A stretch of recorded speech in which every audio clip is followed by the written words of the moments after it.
Mesdames et messieurs, bienvenue à ce nouvel épisode du Coin du Leader, épisode numéro 6. Aujourd'hui, nous recevons un des jeunes, comme nous l'avons fait dans les émissions précédentes, qui, je dirais, fait la fierté de la jeunesse, qui travaille dur, qui, au travers de son leadership, participe à créer un Congo meilleur. Comme vous le savez, le magazine Le Coin du Leader est une production, une émission conçue et produite par le Congo Leadership Institute. Le Congo Leadership Institute est une organisation qui s'est fixée comme objectif d'identifier, d'accompagner des jeunes Congolais au modèle de leadership serviteur tel que connu et enseigné par des grands qui sont passés avant nous. Nous parlons du principe que la République démocratique du Congo est dotée des jeunes leaders, de tous les talents nécessaires pour son développement et pour son essor. Nous pensons que beaucoup de ces jeunes, malheureusement, ne reçoivent pas l'attention qu'il faut. Alors nous allons essayer de contribuer tant un petit peu soit-il pour que ces jeunes aussi fassent partie de ceux qu'on connaisse et qu'on voit. Nous mettons donc un peu de lumière, de flash sur ces jeunes-là au travers de ce magazine, espérant que vous serez inspirés, que beaucoup de jeunes qui nous suivent verront des modèles positifs et, dans ce sens, s'engageront à se battre ensemble pour un Congo meilleur partout où ils seront.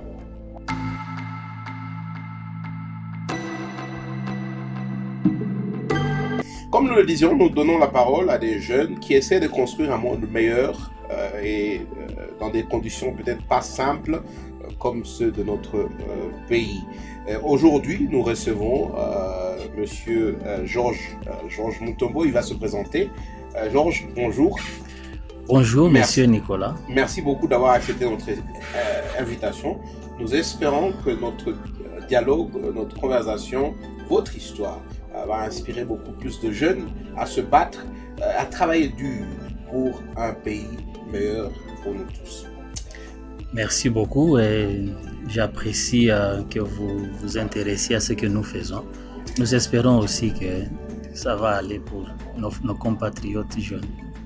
Voilà, sans plus tarder, nous allons entrer d'abord par la présentation. Je vous connais. Ce serait plus facile pour moi de vous présenter, mais je préférais que ceux qui nous suivent l'entendent de vos lèvres. Qui êtes-vous? Qu'est-ce que vous faites? En bref, une toute petite présentation. Bien, merci. Je suis Georges Mutombo, comme vous l'avez dit. Je suis pharmacien de profession et de formation et je travaille comme directeur dans le dépôt central médico-pharmaceutique de la 8e CEPAC, en abrégé DCMP 8e CEPAC. Je suis au DCMP depuis 2012. Je suis entré au DCMP d'abord comme stagiaire en 2012, puis en 2013, je me souviens bien, le 30 avril 2013, j'ai commencé à travailler au DCMP comme responsable du service assurance qualité de 2013 en 2019 et à partir de 2020, j'assure la direction jusqu'à aujourd'hui. Merci, cher Georges. C'est une, je dirais, une bonne carrière entre guillemets parce qu'elle continue toujours, mais on sent l'ascension. Commencer comme stagiaire, responsable d'un département, et puis responsable, je dirais, de l'organisation. Quel est votre secret? La patience et le travail. Parce qu'en venant au DCMP, je venais justement de terminer mes études et je voulais faire un stage de professionnalisation. Parce que je dois préciser que au début de l'année, quand je venais d'arriver dans la ville, j'ai étudié à Lubumbashi et je suis rentré après mes études de pharmacie. Je suis rentré, j'ai cherché du travail et souvent lorsque je recevais des réponses, on me disait tu n'as pas d'expérience. À part les stages académiques, tu n'as pas d'expérience professionnelle. Et je me suis dit, je dois alors faire les stages professionnels et continuer à chercher.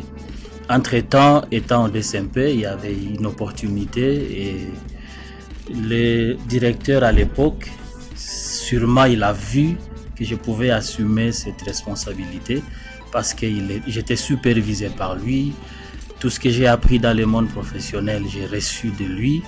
Et quand il y avait une opportunité, il m'a demandé de rester, il m'a donné le contrat. Et dans le but de vouloir améliorer, parce que c'est avec mon recrutement qu'on a créé les services d'assurance qualité qui n'existaient pas avant. Il fallait que l'entreprise entre dans le processus de préqualification ou de certification. Alors il fallait créer un service qui doit contrôler les normes et les procédures de l'entreprise. C'est comme ça qu'on a créé, et comme j'étais là déjà en stage, on a commencé à mettre en place les premières procédures de l'organisation, et c'est comme ça que c'est parti.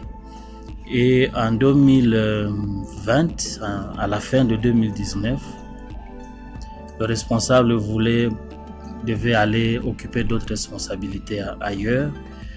Et l'organisation a vu que la personne qui maîtrise le système était là, formée par celui qui veut partir. Et c'est comme ça que j'ai assumé les postes de direction. De votre histoire, j'entends la patience. Il faut être patient. Mais la patience n'est pas seulement, il me semble, la clé de votre succès. Il y a aussi un travail excellent. Être compétitif, être fiable, avoir un travail qui, à la fin, vos superviseurs, ceux qui sont sur vous, disent que ça, c'est un travail fait avec excellence. Et je crois que ça manque à la jeunesse aujourd'hui. C'est-à-dire la jeunesse aujourd'hui veut un succès instantané, ça n'existe pas. Ils veulent aussi un succès basé sur un travail qui n'a pas de fond, qui n'est pas un travail excellent. Je crois que votre exemple en témoigne. Je ne sais pas ce que vous pensez de mon analyse, mais c'est ce que je semble entendre avant qu'on passe un tout petit peu à une autre question. Vous avez certainement raison, parce que quand on commence un travail, on ne voit pas d'abord, on ne s'intéresse pas d'abord aux fruits, mais au processus. Vous savez ce que vous visez, mais vous devez savoir que ça peut prendre du temps. Et plus vous êtes patient, c'est vrai, nous voulons tous gagner des choses, mais l'argent ne vient pas avant le travail. Et on a toujours besoin de le dire, il faut d'abord travailler et récolter après. Quand tout de suite vous voulez récolter, vous serez déçu. Vous pouvez même entreprendre et 6 mois après, vous vous rendez compte que je ne suis pas comme tel. Et vous ne vous posez pas la question quels sont les sacrifices que l'autre a consenti pour arriver là où il est. On veut être comme les autres dans une année, et pourtant, ce qu'on admire chez les autres, ils ont travaillé pendant une décennie pour être ce que nous admirons aujourd'hui. La patience, le travail, le sacrifice. Ouais. Alors, il y a une question que j'avais. Au fait, quand vous êtes formé en pharmacie à Lubumbashi, on ne vous a pas formé à la gestion. Non. Alors, comment vous êtes arrivé aujourd'hui à gérer? Vous avez appris sûrement quelque part. Qu'est-ce que vous pouvez nous partager et ceux qui nous écoutent par rapport à comment non seulement on grandit? Parce que vous venez comme un technicien. Mais maintenant, aujourd'hui, vous n'êtes plus seulement le pharmacien technicien. Vous êtes un gestionnaire, un leader, un manager. Oui. Vous n'avez pas appris ça à une école de pharmacie. Certainement pas. Il faut observer. Parce que quand vous venez dans le monde professionnel, sûrement, ce monde vous demande plus que ce qu'on vous a appris à l'université. Vous devez observer des gens que vous devez copier. Mais aussi ne pas avoir honte de poser des questions là où vous sentez qu'il y a des limites. Posez des questions, formez-vous. Il y a beaucoup de cours aujourd'hui sur Internet. Moi j'ai étudié le business administration, l'administration des affaires avec Académie canadienne de technologie. Il y a des cours où vous pouvez étudier. Il y a aussi des gens qui ont déjà réussi et qui ont les capacités à accompagner les autres. Je suis là, je suis fier de passer cette interview avec Congo Leadership parce que vous nous avez accompagnés à un certain moment et ça nous a permis de nous situer, de découvrir nos faiblesses et avec la volonté que nous avions, nous avons comblé certaines lacunes et en passant, je vous remercie. L'humilité d'apprendre, de continuer à apprendre, Ouais. c'est ce que vous dites. Donc, l'université ne vous donne pas tout. Ouais. Vous pouvez apprendre des gens en observant. Vous pouvez apprendre aujourd'hui au travers de l'Internet en prenant des cours. Ouais. Et vous pouvez aussi avoir des accompagnants, des gens qui vous accompagnent. Et il n'y a pas de honte à dire, écoutez, je suis faible dans ça, aidez-moi. Mais le but, c'est de s'améliorer. Le but, c'est de se rendre meilleur. Ouais, toujours. Alors, sur ce chemin-là, je dois apprécier ce que le DCMP a fait. Je sais que dans le domaine privé, il n'y en a pas de concurrent. Il n'y a pas de concurrent par rapport à cette vision, par rapport à ce travail. Mais ce n'était pas facile. Pas facile. Alors, parlons plutôt d'un point de vue personnel, parce que là, on n'est pas en train de parler de votre organisation. Quelles étaient les difficultés sur votre chemin? Quelles étaient les difficultés de penser, des moments de changement de paradigme? Parce que nous sommes dans une société où tout le monde pense que l'herbe est plus verte ailleurs, qu'on peut se faire une meilleure carrière ailleurs. Et c'est vrai, le contexte sud-kivousien, et le contexte du Bukavu, le contexte du Congo, il laisse à désirer. Mais vous êtes resté, vous vous battez chaque jour pour rendre votre organisation meilleure, pour devenir un meilleur leader. Pourquoi? Et quelles sont les difficultés que vous avez rencontrées sur le chemin? Bien, les difficultés sont toujours là, mais moi je crois que dans notre domaine, il y a plus d'opportunités au Congo qu'ailleurs. Il y a plus. Je ne saurais pas m'atteler sur les difficultés d'autres domaines que je ne maîtrise pas, mais je sais que dans plusieurs domaines, il y a plus d'opportunités au Congo qu'ailleurs. Je vais prendre un exemple. Par exemple, vous allez en Europe, vous voulez vendre ne serait-ce que les fleurs, on vous demande de vous enregistrer pour avoir la licence de vendre des fleurs. Mais ici au Congo, vous pouvez vous réveiller un matin, vous mettez votre table sur la route et vous commencez à vendre. Et si vous êtes sérieux, à partir de ça, vous pouvez développer un business et après vous vous diversifiez avec le temps. Ailleurs, vous n'avez pas cette opportunité. Je vois beaucoup d'étrangers qui viennent au Congo et qui refusent de partir. Il est venu seul. Demain, vous voyez son cousin qui est venu, qui a ouvert le même business sur une autre avenue. Et nous sommes là. Il y a plus d'opportunités au Congo qu'ailleurs. Ça dépend de ce que vous allez faire ailleurs, mais ne pas dire qu'ici il n'y a pas d'opportunités, parce qu'il y en a. Nous avons dernièrement voulu recenser les transporteurs qu'il y a à Bukavu et vous vous rendez compte qu'il n'y en a pas. Vous cherchez une organisation de transport, on vous envoie chez Bolloré. Et pourtant, il y a beaucoup qui sont dans les transports, mais vous sentez que ce n'est pas organisé. Et lorsqu'il y a l'opportunité des grands marchés internationaux, ils ne sont pas compétitifs parce que tout simplement ne sont pas organisés, mais ils vont vous dire qu'il n'y a pas d'opportunité. Je pense que chez nous, il y a beaucoup plus d'opportunités et surtout dans notre domaine de pharmacie. La pharmacie dans notre pays, c'est parmi les secteurs les plus contrôlés par la loi, où vous ne pouvez pas vous réveiller le matin, vous dites je vais avoir un établissement pharmaceutique. C'est protégé par la loi. Mais curieusement, puisque le secteur n'est pas bien régulé, vous vous rendez compte que c'est tout le monde qui va vers ce secteur-là parce que vous pouvez vous épanouir facilement quand vous entrez dans le secteur pharmaceutique. Et ça fait que pourquoi vous allez fuir votre pays avec tout ce que vous avez appris, parce que tout simplement vous voulez la facilité. Je pense que ceux qui ne se battent pas, souvent ils veulent la facilité. Et tout ce qu'on reproche souvent à notre gouvernement, les étrangers travaillent dans les mêmes contextes. Et ils évoluent et ça marche. Donc, changement de paradigme, changement de vision. Ouais. Comment on voit les réalités du Congo et vous dites, écoutez, c'est vrai, il y a des difficultés, mais ce sont des opportunités. Mais vous, comment vous êtes arrivé à cela? Parce qu'au fait, c'est une vérité, les gens dépensent des millions pour aller se cacher en Europe. Qu'est-ce que vous pensez? Qu'est-ce qui manque? Qu'est-ce qui a fait que vous voyez les choses différemment? Nous avons une entreprise qui a une vision. Et ce que nous faisons, nous trouvons qu'il y a une demande. Et si nous ne répondons pas à cette demande, sûrement il y a quelqu'un qui viendra répondre à cette demande. Je suis actuellement le président de l'Ordre des pharmaciens. Et lorsque nous faisons la cartographie des dépôts pharmaceutiques à Bukavu aujourd'hui, on dénombre 17 pharmacies. Pendant qu'en 2013, quand j'ai commencé le travail, il n'y en avait que 6. Ça veut dire que le besoin est là.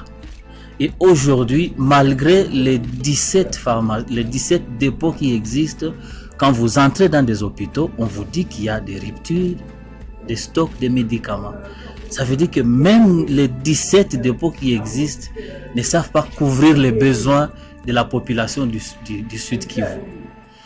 Il y a des organisations qui sont très pointues dans la qualification des fournisseurs et qui veulent que vous respectiez un certain nombre de standards.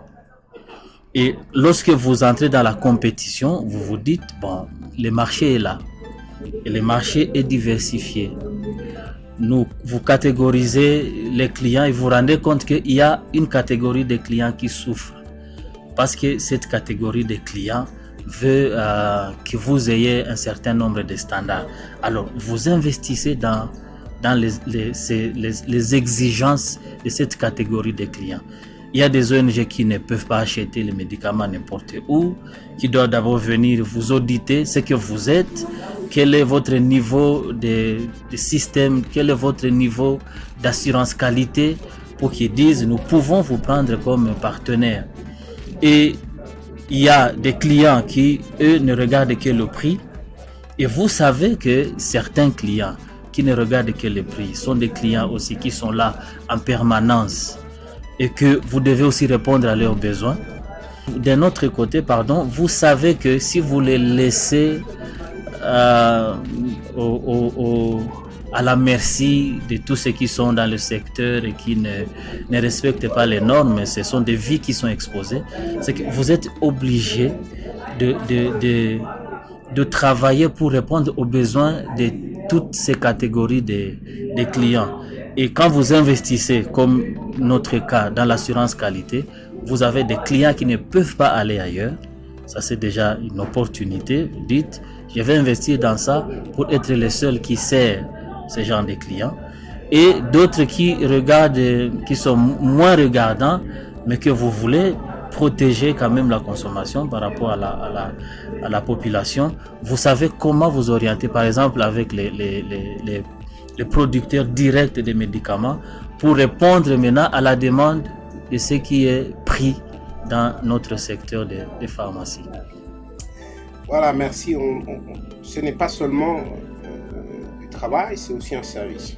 C'est un service de qualité pour le bien des autres, pour fournir des besoins qui puissent aider à sauver des vies. Alors,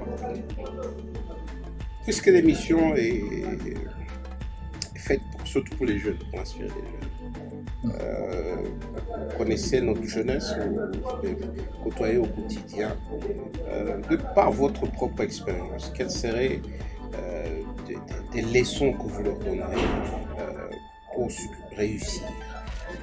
Nous avons dit, il y a des opportunités au Congo, il ne faut pas partir. Vous avez eu la chance de faire partie d'une organisation qui avait cette vision, qui vous a montré les opportunités et qui a peut-être transformé votre paradigme. Peut-être eux n'ont pas cette opportunité. Vous avez eu la chance d'avoir des gens avec qui vous avez marché, qui vous ont coaché, qui vous ont montré le chemin. Peut-être qu'eux n'ont pas cette opportunité. Qu'est-ce que vous diriez aux jeunes qui nous suivent aujourd'hui, qui viennent de terminer la pharmacie, je ne sais pas, le droit, l'économie, qui sont à la maison, qui ne font rien? comment ils sortent de ce point de désespoir à un point d'espoir. Si vous devez leur donner des conseils sur comment ils se comportent pour que peut-être dans 5 ans, dans 10 ans, ils deviennent aussi entre guillemets des réussites, qu'est-ce que vous leur diriez? 2, 3 principes, je ne sais pas. Je leur demanderai d'oser. Il faut oser. Il faut commencer quelque part et ne pas négliger le faible commencement. Parce que quand vous êtes instruit, vous pouvez réfléchir sur quelque chose, quand bien même vous n'avez pas de moyens, quelqu'un peut financer les idées. Parce que souvent les jeunes disent que il faut avoir les moyens pour commencer. Et il y a des gens qui ont des moyens, mais qui n'ont pas des idées pour commencer quelque chose. Si déjà vous êtes instruit, commencez par des idées. Parce qu'il y a des services que vous pouvez vendre sans forcément acheter quelque chose. Moi, pour vendre, je dois acheter. Je dois avoir les moyens. Je rends disponible un produit et je sais que quelqu'un en aura besoin, viendra prendre. Mais il y a des idées que vous pouvez avoir. Vous n'avez pas acheté quelque part. Vous avez étudié, vous êtes instruit. Vous avez des idées, mais vous manquez de moyens. Et il y a des gens qui ont des moyens, mais qui n'ont pas des idées. Et d'autre part, il faudrait que les jeunes aient des modèles à suivre. Parce que certaines personnes ont des moyens, mais ils ont peur. Ils ont peur, il manque des gens fiables avec qui travailler.